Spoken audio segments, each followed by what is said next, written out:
connect with everyone here. We'll talk about heart transplants and VADs in children.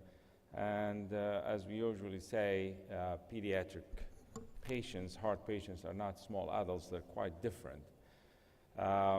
This is why we operate on those patients. They present to us with heart failure, and they don't survive very well, and that's why they need to have something done.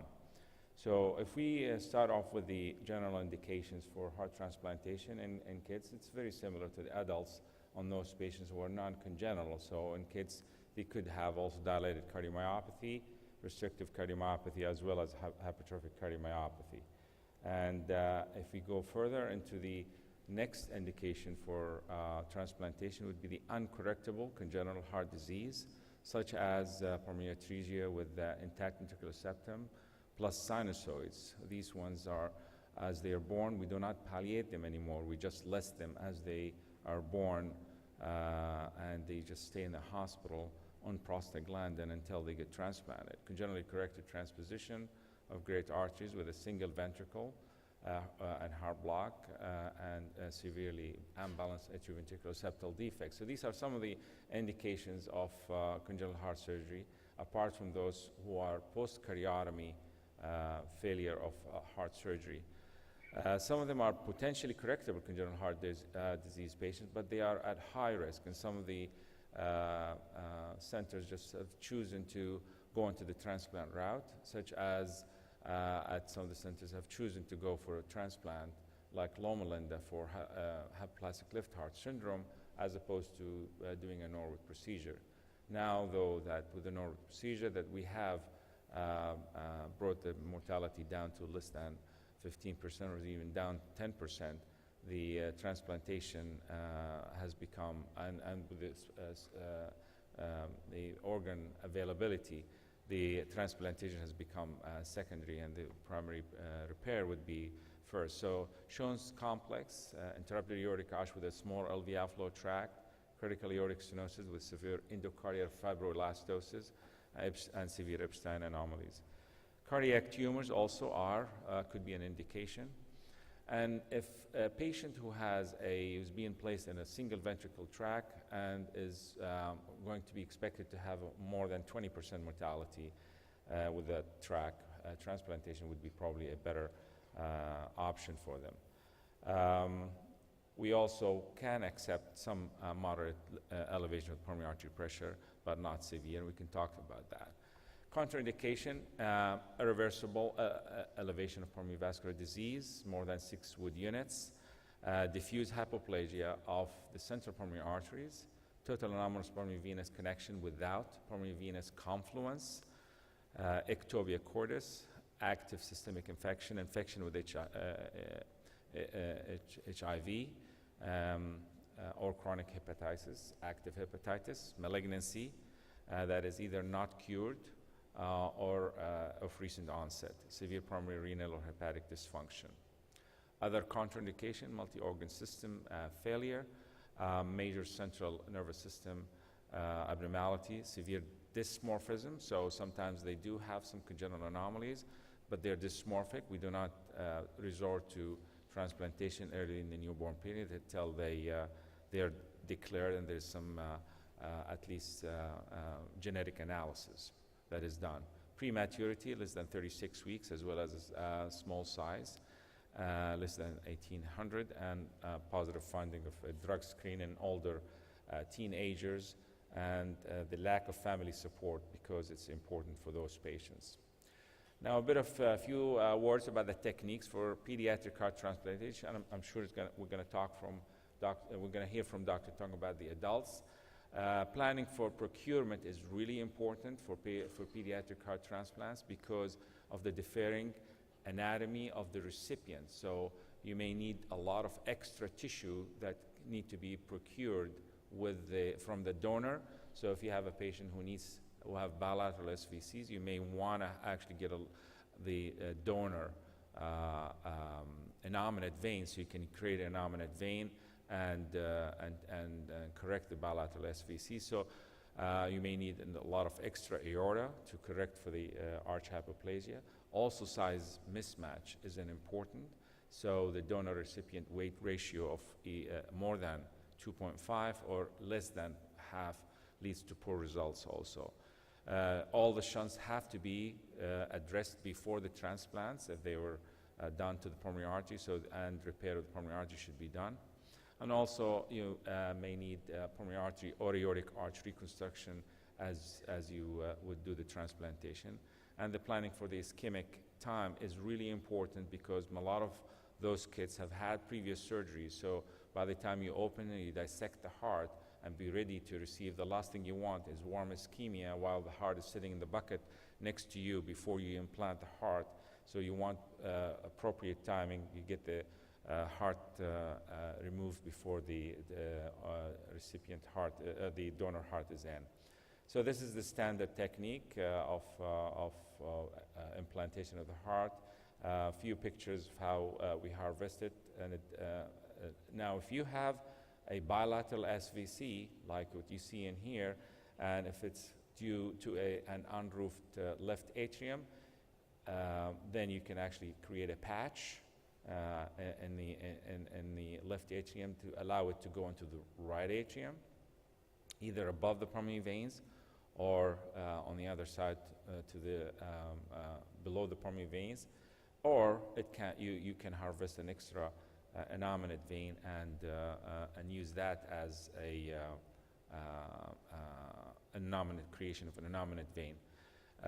Harvesting, or you can actually leave the coronary sinus in place, and that's where it's important to understand the anatomy of the recipient to make sure that you're allowing yourself plan A, plan B, plan C.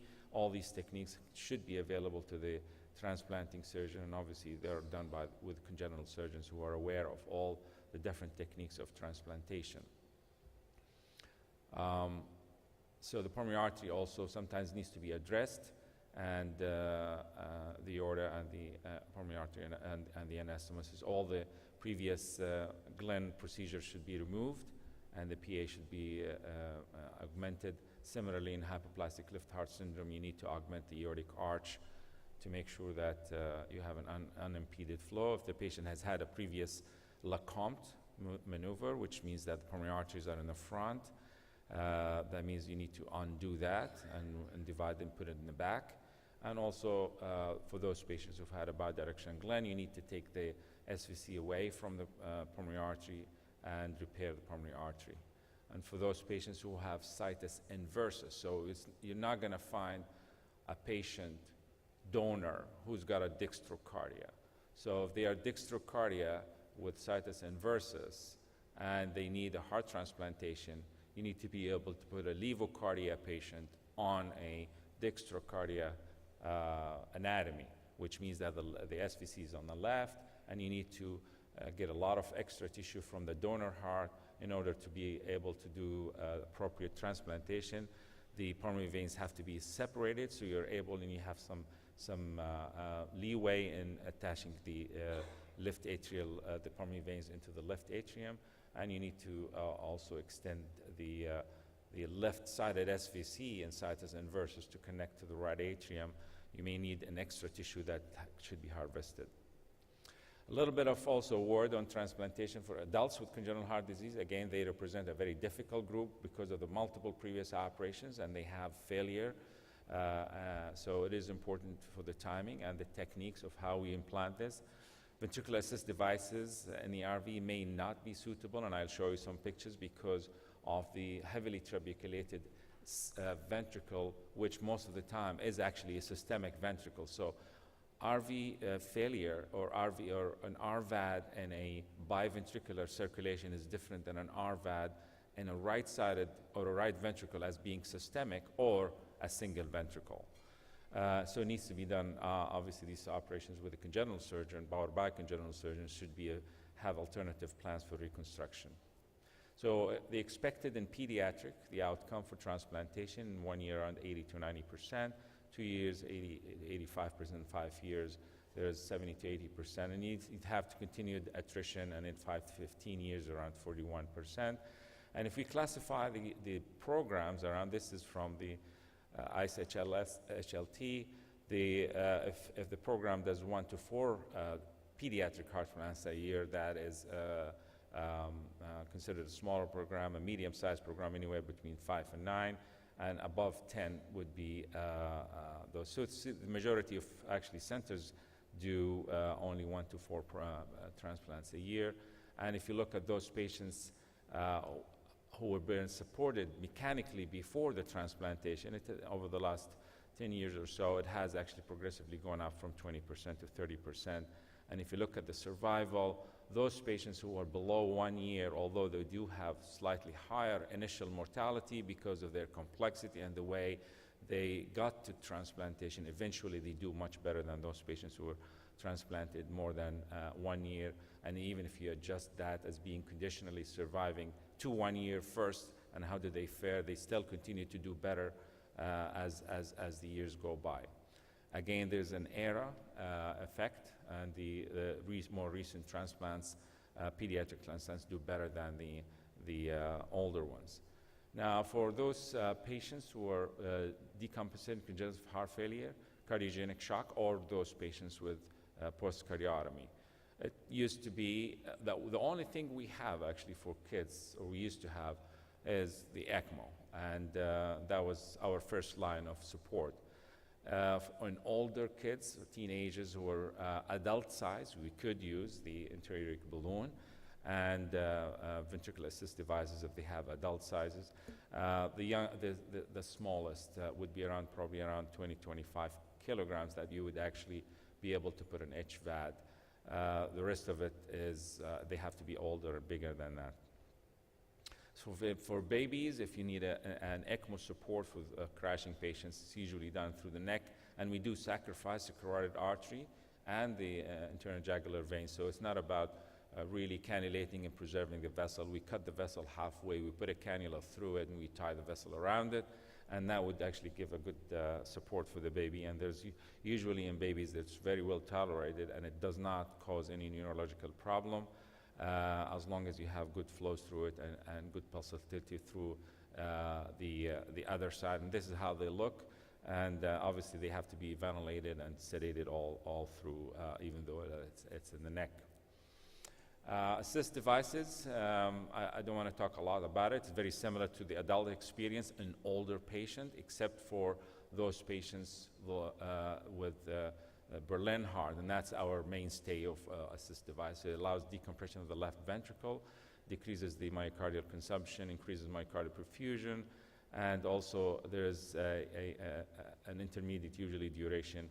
And we actually do not have a destination therapy for those patients in pediatrics. The Excor, or the Berlin heart, is on compassionate humanitarian use, at least in the United States, for pediatric support. It's extracorporeal, pneumatic.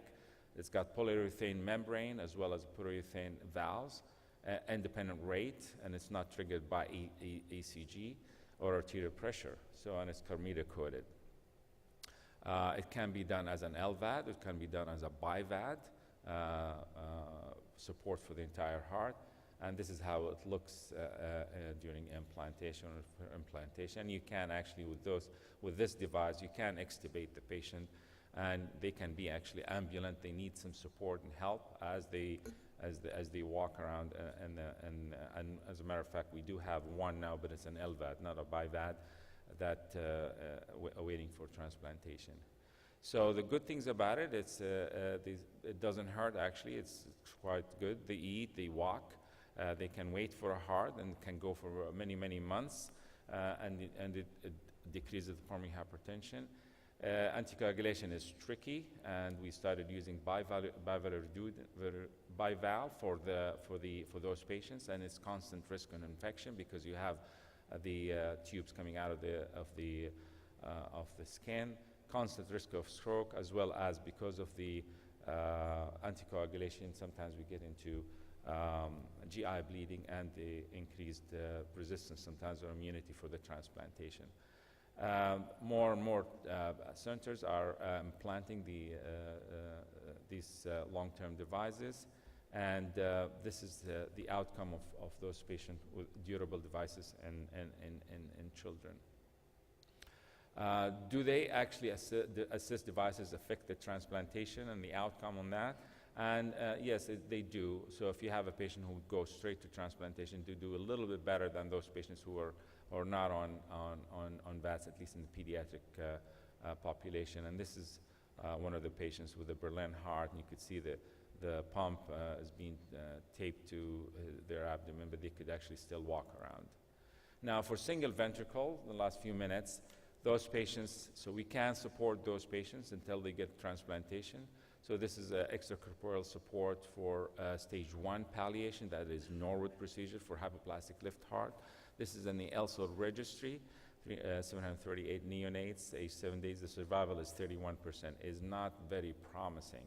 So these are because they are newborns, and that's why the outcome is not great. Now, ECMO for bidirectional Glenn, 133 infants, age around 3 months to 1 year, and the survival is 41%. Again, it's not an amazing survival advantage for those, but these are patients who are either has failed or their only way is to be supported, otherwise they would be not surviving. So you could look the other way, that 35% of dying patients are surviving with the support to reach the transplantation.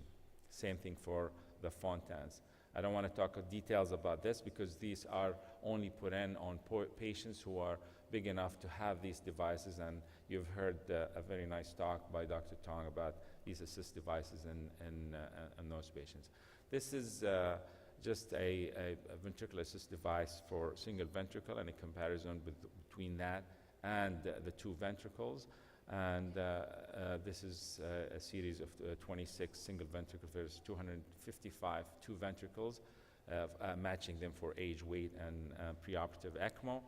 And if you look at those patients, the overall success is 42% versus 73% for those patients with two ventricles. So when you do have actually two ventricles, it does make a difference on having a VAD for the active ventricle. And obviously for the single ventricle, it's distributed differently for stage 1, 2, or 3, depending on the different palliation.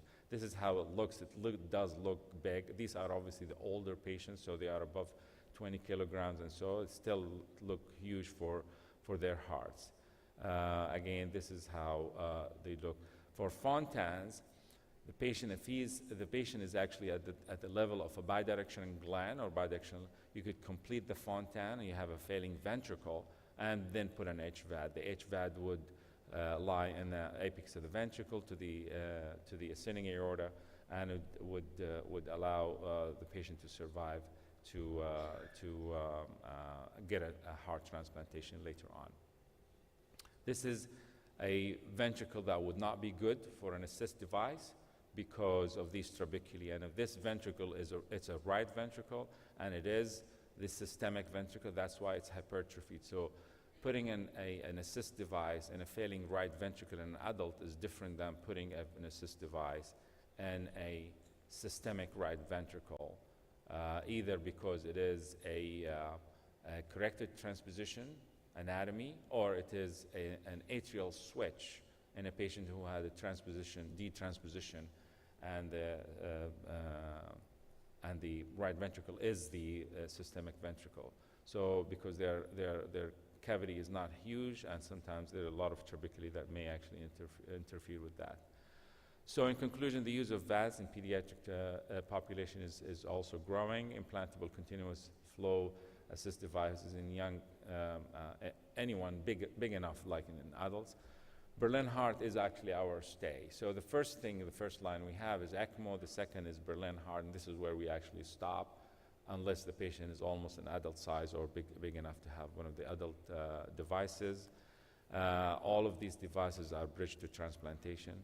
And for single ventricles, they are tricky, and the outcome is not great sometimes, but if you consider that these are the surviving patients, otherwise these patients will not make it to survival at all, this would be an attraction. Thank you very much.